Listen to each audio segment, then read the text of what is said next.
नमस्कार, आपण बघत आहात वुमेन्स 24 चॅनल. उपमुख्यमंत्री एकनाथ शिंदे यांनी पंतप्रधान नरेंद्र मोदी यांच्या इंधन बचतीच्या आवाहनाला प्रतिसाद देत आज दिल्ली दौऱ्यासाठी खासगी विमानाऐवजी एअर इंडियाच्या प्रवासी विमानाने प्रवास केला. मुंबईहून दुपारी 4 वाजताच्या विमानाने ते दिल्लीकडे रवाना झाले. यावेळी मुंबई विमानतळावर अनेक नागरिकांनी त्याचे स्वागत करत फोटो काढले, तर काहींनी निवेदनही त्यांच्या हाती सुपूर्द केले. केंद्रीय नगर विकास विभागाच्या वतीने आयोजित स्वच्छ भारत मिशन अर्बन 2.0 च्या विशेष आढावा बैठकीसाठी शिंदे दिल्लीला रवाना झाले आहे. उद्या होणाऱ्या या बैठकीत प्रत्यक्ष सहभागी होणार आहे.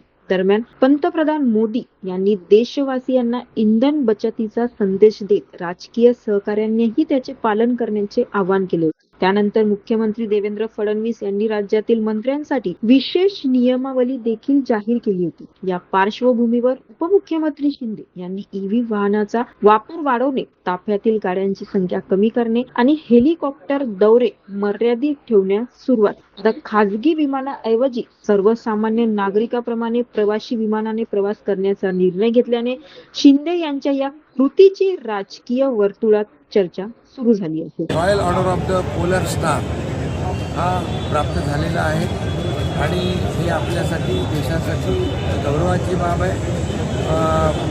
स्वीडनचा पुरस्कार, सर्वोच्च पुरस्कार तर प्राप्त झाला, परंतु मोदीजीने स्वीडन आणि भारत आपलं जे काही नातं आहे ते मजबूत करण्याचं काम या ठिकाणी केलेलं आहे आणि हे उद्योग क्षेत्रात असेल, इतर सेक्टरमध्ये असेल, त्यामुळे दोन्ही देशांमध्ये चांगले संबंध प्रस्थापित करण्याचं काम त्यांनी केलं आणि अशा 31 देशांचा सर्वोच्च पुरस्कार प्रधानमंत्री मोदीजींना मिळालेला आहे. मला वाटतं जगामध्ये अशी एकमेव व्यक्तिमत्व आहे की नरेंद्र मोदीजी त्यांना 31 देशाचे सर्वोच्च सन्मान पुरस्कार प्राप्त झालेले आहेत. हे आपल्या भारतवासियांसाठी 140 कोटी जनतेसाठी